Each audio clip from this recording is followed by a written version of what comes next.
ইউরোপের বহুমুখী ভাষা সংস্কৃতির ধর্মীয় বৈচিত্র্যের দেশে পরিণত হচ্ছে আয়ারল্যান্ড। শিল্প সাহিত্যের পাশাপাশি সনাতনী সংস্কৃতিকে তুলে ধরে রাজধানী ডাবলিনে হয়ে গেল সনাতনী গুরুকুলের নবীনবরণ।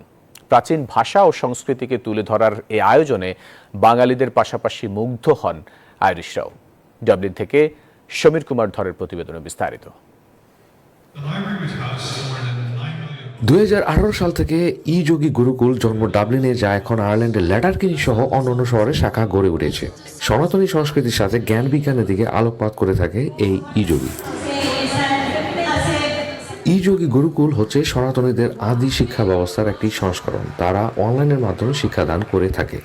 সাধারণ স্কুলের পাঠ্যশিক্ষার পাশাপাশি সনাতনী সংস্কৃতি শিক্ষা দান করে থাকে এই নতুন প্রজন্মদের জন্য।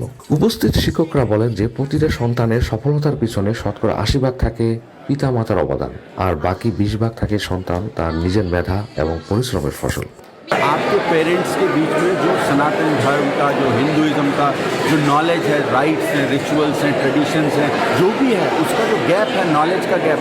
পশ্চিমা বিশ্বের আধুনিক জ্ঞান বিজ্ঞান এবং পরবর্তীত জীবনযাত্রার ঢেউ যেন সনাতনীরা নিজেদের সংস্কৃতি না ভুলে যায়, তার আধুনিকতার নামে নিজের অস্তিত্ব না হারিয়ে যায়, এই বিষয়গুলো আলোচনা করা হয়।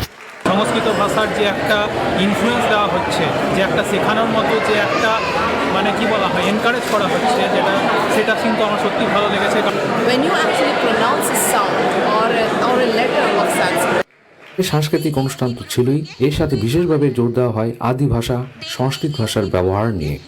I feel that we've got a great sort of basis in which to go forward from this, and we're servants of the Vedas, servants of the scriptures. Born in 2010, I've been studying with E-Yogi Gurukul for 8 years, and I've learned a lot about Hinduism. দিনব্যাপী অনুষ্ঠানটি BHCCI মন্দিরে অনুষ্ঠিত হয়। অনুষ্ঠানের অন্তিমে নিরামিষ ভোজনের আয়োজনও ছিল।